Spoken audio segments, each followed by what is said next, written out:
She caught me staring at her chest, then whispered, "Do humans really like that?"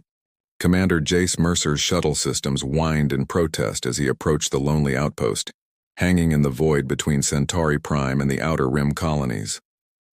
The navigation display identified it as Nebula Nook Authentic, multi-species cuisine, though most spacers simply called it that weird diner run by the glowing twins after 16 days of diplomatic negotiations with the Vespian Hive. All Jace wanted was something that didn't taste like processed protein rations and perhaps 15 minutes where no one needed him to solve an interplanetary crisis. The docking procedure completed with a reassuring thunk, and Jace ran his fingers through his dark hair, noticing more silver strands than during his last mission, 38 Earth years old, and sometimes he felt ancient in the vastness of space. The airlock cycled open to reveal a surprisingly cozy interior. Unlike the sterile efficiency of most space outposts, Nebula Nook embraced an almost retro aesthetic, curved booths upholstered in deep blue, small floating orbs providing warm ambient lighting, and viewport windows offering an uninterrupted view of the nearby nebula's shifting colors. "Welcome, traveler," came a melodic voice from his left. Jace turned to find himself facing a Lumidian woman. Her skin had the characteristic opalescence of her species, shifting subtly between lavender and azure as she moved. Her eyes, entirely silver with no visible pupils, somehow conveyed warmth despite their alienness. "I'm Zephyra," she said, her voice carrying the slight musical lilt common to Lumidians. "Would you prefer a booth by the viewport or the counter?" "Viewport," Jace replied, suddenly aware of how rough his voice sounded after days of little use. "And water if you have it. Real water."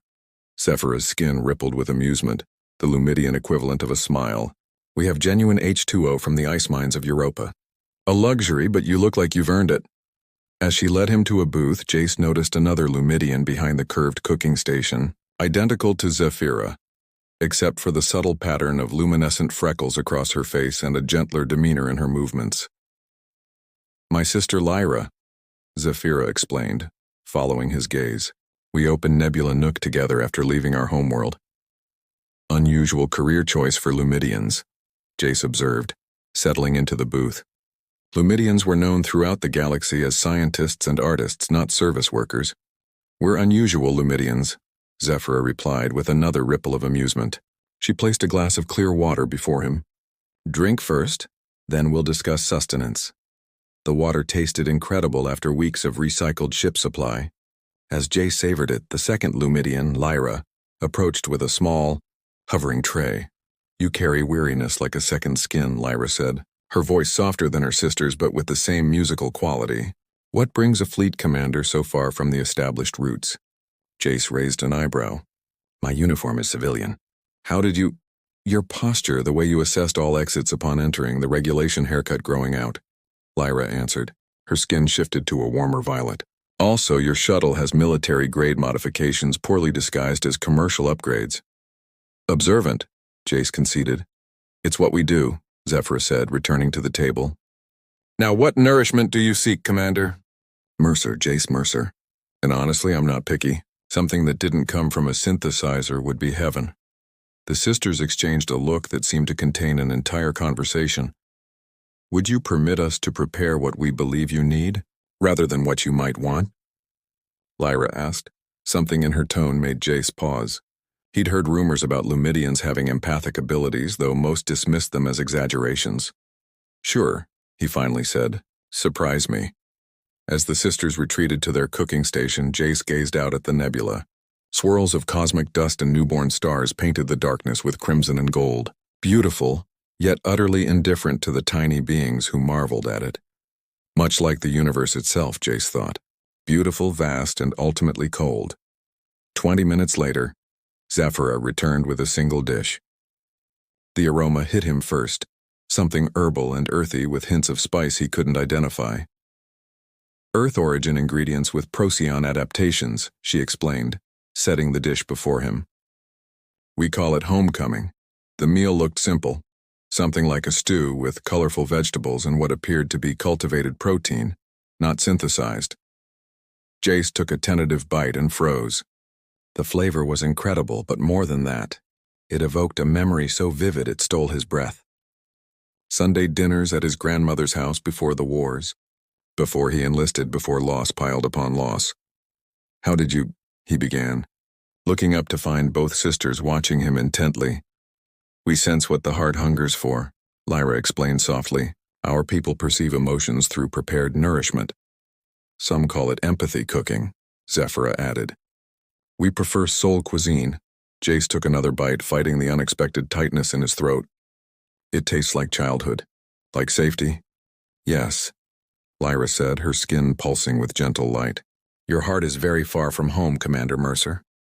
We don't want you to leave hungry," Zephyra added, leaning slightly closer. "Not in your soul." Something in her silver eyes made Jace's pulse quicken. For the first time in years, the crushing solitude of command felt a little lighter. "I might need to stay a while then," he found himself saying. "My mission parameters allow for flexibility." The sister's skin illuminated with matching patterns of delight. "Then we shall continue to serve you," Lyra promised. And in the vastness of space, surrounded by the colors of creation, Jace Mercer took another bite of home and felt something long dormant begin to stir. Over the next 2 weeks, Jace found himself returning to Nebula Nook whenever his schedule allowed. He'd intended his first visit to be a one-time indulgence, but something about the Lumidian sisters and their remarkable food kept drawing him back. Today, as his shuttle completed its docking sequence, Jace realized he was actually looking forward to something for the first time in years. The thought was both refreshing and unsettling. "The commander returns," Zephyra announced as he entered, her opalescent skin rippling with pleasure. "Twice in 1 week. We're honored." "Just happened to be passing through," Jace said with unconvincing casualness. Lyra emerged from the kitchen area, her silver eyes brightening at his arrival. "Your timing is excellent. I've been experimenting with a new preparation." Unlike her more forward sister, Lyra's approach was gentler, more contemplative. While Zephyra commanded attention, Lyra invited it, a distinction Jace found himself increasingly aware of. "Sounds intriguing," he said, settling into what had become his usual booth. "Though I'm not sure anything could top yesterday's meal." Zephyra's skin darkened slightly with what Jace had learned was the Lumidian equivalent of a blush. "My sister thought my choice was too intense, too revealing." "It was a bold selection," Lyra agreed, preparing a steaming cup of something aromatic. "Zephyra chose to serve you first heartbreak. Dish that reflects past wounds to acknowledge their healing." Jace remembered the meal, well, a complex arrangement of contrasting flavors that had begun with startling bitterness but evolved into something unexpectedly sweet. It had evoked memories of his first love during academy training, and their painful parting when duty called them to opposite ends of the galaxy. "I found it illuminating," Jace admitted. Zephyra flashed a triumphant look at her sister. "Sometimes we must confront strong emotions directly, and sometimes we approach them obliquely," Lyra countered, placing the cup before Jace. "Try this while you wait. It's Aldebaranian tea with lunar honey." The tea's warmth spread through Jace's chest, carrying with it a sensation of gentle contentment, like watching snow fall from inside a warm room. "That's remarkable," he said after a moment. Lyra's skin pulsed with soft light. "It reflects the comfort of peaceful solitude, something I sensed you've known too little of. Your solitude has been more isolated than peaceful." Her insight struck uncomfortably close to home. As a commander, Jace was surrounded by people yet perpetually separate from them. Regulations discouraged fraternization, and the burden of sending people into danger made friendship complicated. "Perhaps today calls for my childhood summer preparation," Zephyra suggested, clearly not to be outdone. "It recalls moments of pure joy without responsibility." "An excellent suggestion," Lyra agreed, though her eyes betrayed competitive spark. "But perhaps paired with my starlight reflection, for balance." Jace watched their interplay with growing fascination. There was something captivating about how they expressed themselves, Zephyra with passionate intensity, Lyra with thoughtful subtlety. As they worked at their cooking station, occasionally casting glances his way, Jace received a communication alert. He sighed as Admiral Cavich's stern visage appeared on his personal device. "Commander Mercer," the Admiral began without preamble, Your mission reports have been coming in with unusual delays. Apologies, sir. I've been gathering additional intelligence. At an unregistered space establishment, the Admiral's tone was pointed. Your shuttle's logs show multiple visits to the same coordinates. Jace maintained his professional expression. Following a promising lead, sir. I see. The Admiral didn't sound convinced. The Taurus situation has escalated. We need you to conduct a reconnaissance mission. Classified details incoming. Timeline: 3 days. After the Admiral disconnected, Jace stared out at the nebula, its swirling colors suddenly seeming less vibrant. Your emotions have shifted, Lyra observed, returning with an elegantly arranged plate, like storm clouds gathering over still water. Duty calls, Jace explained simply. Zephyra appeared with her own creation, a vibrant, colorful dish that seemed to catch and reflect light. Then we must ensure you're properly nourished before you answer. As they set their creations before him, Jace noticed how their hands moved with practiced grace, how their skin illuminated with pride in their work, how their eyes sought his reaction. The meal that followed was extraordinary. Lyra's starlight reflection evoked memories of peaceful nights stargazing as a child, while Zephyra's childhood summer brought back the exhilarating freedom of racing through fields without a care. You both have remarkable gifts, Jace said when he'd finished, surprised by his own openness. On my homeworld, we have nothing like this. It is our way of understanding, Zephyra explained, moving to sit across from him. Through nourishment, we connect. In our culture, to feed someone is to know them, Lyra added, joining them. Each dish reveals both the served and the server. And what have you learned about me? Jace asked, suddenly curious. The sisters exchanged a look. You carry great responsibility, Zephyra began, and greater loneliness, Lyra continued. You've lost people and fear losing more, so you keep a careful distance. Even as you hunger for connection, their alternating observations flowed like a single thought from two minds. Jace found himself speechless at the accuracy of their assessment. And you? He finally asked. What does your food reveal about you? Zephyra's skin rippled with surprise while Lyra's pulsed with appreciation.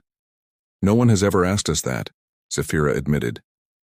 In the gentle light of the diner, surrounded by the vast darkness of space, three souls contemplated the unexpected paths that had brought them together and the imminent duties that would soon pull them apart. Jace's reconnaissance mission to the Taurus system took longer than expected. What should have been a 3-day operation stretched into 9 tense days of evading detection, gathering intelligence on the separatist movement, and narrowly escaping a patrol of well-armed mercenaries. By the time he piloted his shuttle back toward Nebula Nook, exhaustion had settled into his bones, and a laser-grazing wound across his ribs reminded him with each breath how close he'd come to not returning at all.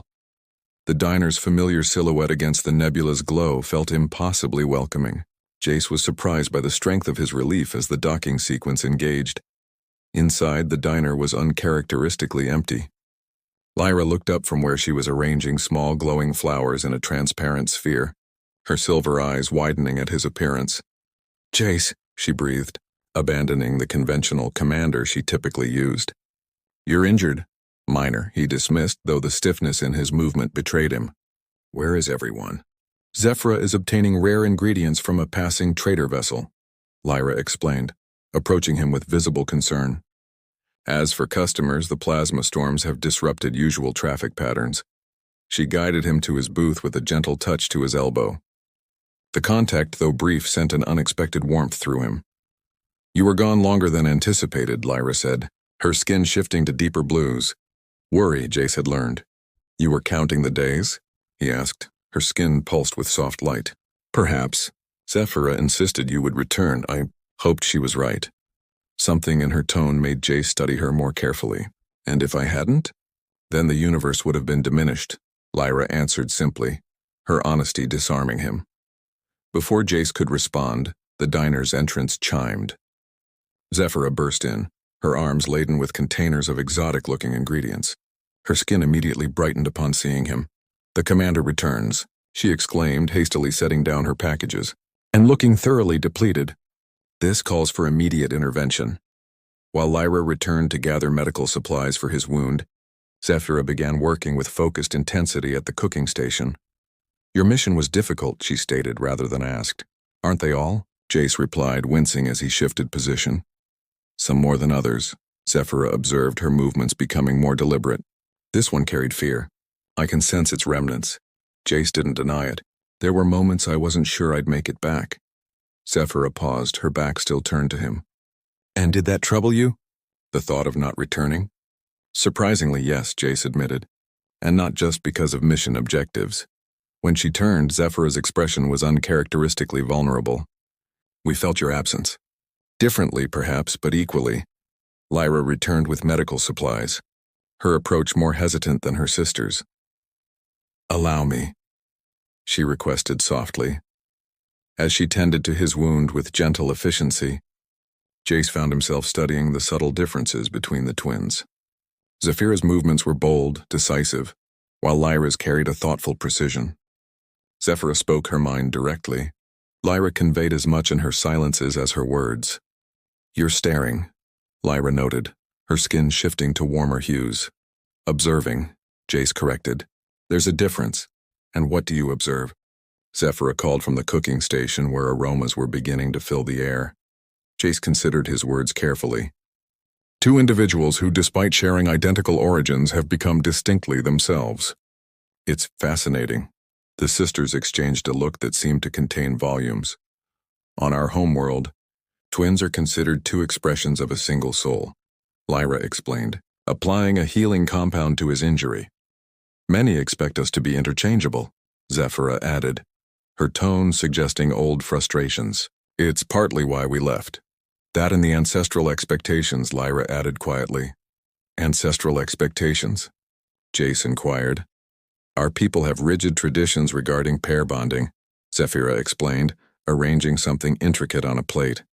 Twins especially are expected to form traditional bonds with suitable partners selected by family elders. We had different ideas, Lyra finished, her fingers lingering momentarily on Jace's, now bandaged side before withdrawing. The implications hung in the air between them as Zephyra approached. With her creation, a dish that seemed to shimmer with an internal light. I call this returning home, she announced, setting it before him. Not to where you began, but to where you are welcomed. The aroma alone was intoxicating, rich, complex, with notes that reminded Jace of sunrise after a long night watch. At the same moment, Lyra placed a small crystal goblet beside the plate. A complimentary elixir, she explained, for clarity of heart. As Jace experienced their combined offering, something shifted within him. The food awakened not memories this time, but possibilities, futures he had never permitted himself to imagine. The elixir seemed to dissolve the barriers he'd constructed around his emotions over years of command responsibility. This is, he began, but words failed him. We prepared it together, Zephyra said, an unusual softness in her voice. A first for us, Lyra added. Our methods are typically too divergent. Jace looked between them. Yet they complement each other perfectly.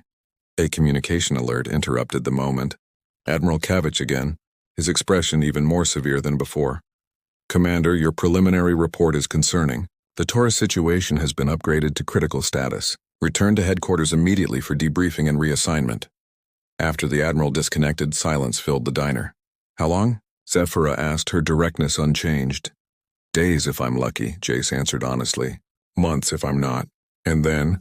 Lyra's question was quiet but weighted with meaning. Jace looked at the twins, Zephyra's passionate intensity and Lyra's thoughtful depth, and confronted feelings he hadn't allowed himself in years. I don't know, he admitted. My duty has always been clear. Until now. Zephyra's skin darkened with emotion. Then perhaps you require something to ensure you find your way back. A beacon, Lyra agreed, her silver eyes meeting her sister's in silent communication. As Jace prepared to depart, the twins presented him with a small container. A preservation field maintains it indefinitely, Zephyra explained, but it should be experienced at the moment of greatest doubt. When the path forward seems least clear, Lyra added softly. Inside was a small portion of something that glowed with gentle luminescence. Like captured starlight, what is it? Jace asked. The sisters smiled in unison, their skin illuminating with matching patterns. Truth, they answered together. As his shuttle pulled away from Nebula Nook, Jace found himself already calculating how quickly he could complete his next mission and return to the small diner hanging in the void and the two remarkable beings who had somehow found their way past his carefully constructed defenses. The situation in the Taurus system had deteriorated beyond even the most pessimistic projections. What had begun as a localized separatist movement had evolved into a full-scale planetary conflict with interstellar implications. Commander Jace Mercer found himself at the center of crisis negotiations, his diplomatic skills tested as never before. 47 days since he'd last seen Nebula Nook. 47 days of constant vigilance, of decisions that weighed on him like neutron stars, of faces looking to him for direction. In rare moments of solitude, his thoughts invariably drifted to a small diner and its Lumidian proprietors. "Commander, the Taurian delegates have arrived," his aide announced, interrupting his momentary reverie. Jace straightened his uniform and steeled himself for another round of tense negotiations. "Show them in." Hours later, after navigating a particularly treacherous diplomatic exchange, Jace retreated to his temporary quarters aboard the peacekeeping vessel Concordia. The day's progress had been minimal. Mutual distrust between the factions continued to undermine any possibility of lasting agreement. Exhaustion settled over him as he removed his uniform jacket. A small container on his bedside table caught his attention. The parting gift from Zephyra and Lyra, still unopened. Experience it at the moment of greatest doubt, they had said. If ever there was such a moment, surely this qualified. Jace opened the container. Inside, the luminescent substance still glowed with undiminished radiance. He hesitated only briefly before consuming it. The effect was immediate and overwhelming. Not like their previous culinary creations that had evoked memories or emotions, this was something altogether different. It was as if the boundaries of his consciousness had suddenly expanded, allowing him to perceive connections previously invisible. He understood with crystalline clarity that the Taurian conflict wasn't truly about territorial sovereignty or resource allocation as both sides claimed. It was about fear of cultural erasure, fear of an uncertain future, fear of vulnerability. The same fears that had kept him emotionally isolated for so many years. More startlingly, he saw with perfect clarity what Zephyra and Lyra had begun to mean to him, and the choice that awaited him if he allowed those feelings to fully manifest. When the experience finally subsided, Jace found himself seated on the floor, tears streaming down his face for the first time since his parents' funeral 2 decades earlier. He activated his communication console with newfound resolve. "Admiral Kavich, request immediate conference. I believe I've identified a path forward." The next morning, Jace proposed a radical approach to the Taurian delegates, one that addressed the underlying emotional currents rather than the surface demands. To his surprise, both factions responded positively, sensing the authenticity in his mediation. 3 days later, the preliminary peace accord was signed.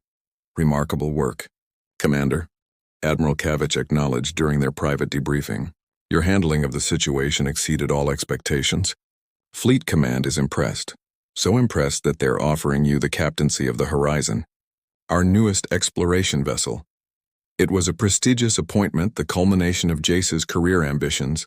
Once upon a time, it's a 5-year deep space mission," the Admiral continued, charting the Cygnus expanse. "You'd depart next month." Jace's expression remained neutral despite the turmoil beneath. "An honor, sir.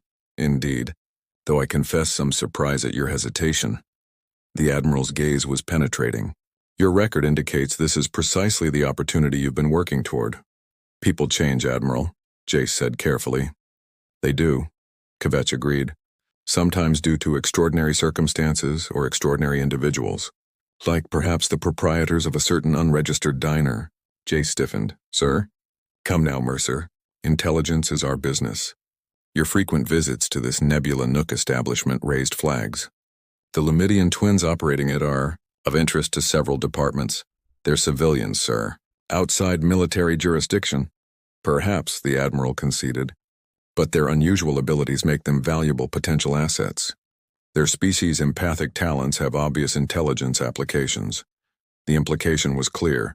Fleet Command had its eye on Zephyra and Lyra, not as citizens to protect, but as resources to utilize. The thought made Jace's chest tighten with protective anger. Request permission to take personal leave before making my decision regarding the Horizon appointment, sir? The Admiral studied him for a long moment. Granted. 3 days. Use them wisely, Commander. 20 hours later, Jace's shuttle approached the familiar silhouette of Nebula Nook.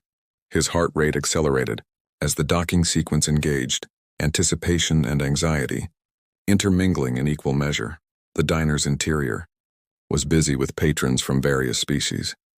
Zephyra noticed him first, her skin immediately illuminating with brilliant patterns of joy. She said something to her sister, and Lyra turned, her own skin glowing with more subdued but equally powerful emotion. They approached together, maintaining professional composure despite the obvious feelings radiating through their luminescent skin. Commander, Zephyra greeted him, her voice vibrating with controlled intensity. Your return is timely. Indeed, Lyra agreed, her silver eyes searching his face. We've been experiencing unusual interest from official quarters, fleet vessels scanning our establishment, inquiries about our licensing. Jace's suspicions were confirmed. That's partly why I'm here. We need to talk privately. Later, after the last customers had departed, the three sat together in Jace's usual booth. He explained the situation, his promotion offer, Fleet Command's interest in the sisters, and the choice before him. They want to study us, Zephyra stated flatly, her skin darkening with indignation. To weaponize our abilities. Not directly, Jace clarified. But yes, they see potential military applications for your empathic talents. And you? Lyra asked quietly. What do you see? The question hung between them, laden with meaning that transcended the immediate situation. I see two extraordinary beings who helped me rediscover parts of myself I thought were lost. Jace answered honestly. I see a choice between duty and something I never expected to find. There is another option, Lyra suggested, her voice barely above a whisper. One that requires neither sacrifice. Zephyra nodded, her skin pulsing in agreement. Nebula Nook is, after all, mobile. Our licenses, such as they are, place no restrictions on our operational location. You would leave? Jace asked, surprised. Your business, your home? Home is not always a place, Lyra said softly. Sometimes it's a feeling, Zephyra added, reaching for her sister's hand. Or a person.